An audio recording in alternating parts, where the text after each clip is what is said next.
หนึ่งก็ว่ามีอย่างร้านเนาะเขามาเกี่ยมไข่เน่าซื่อ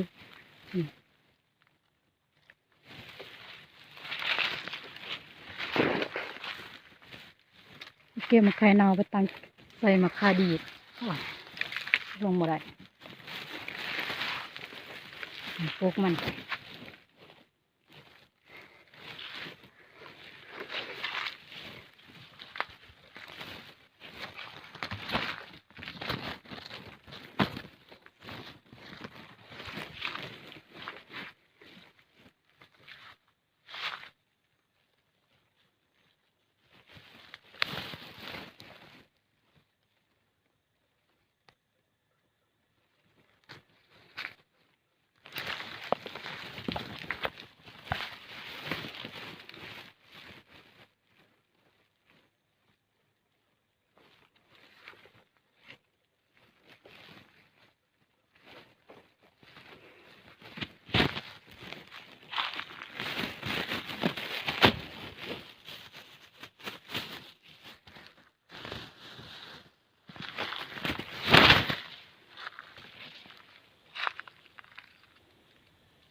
น่ามะขามเน่า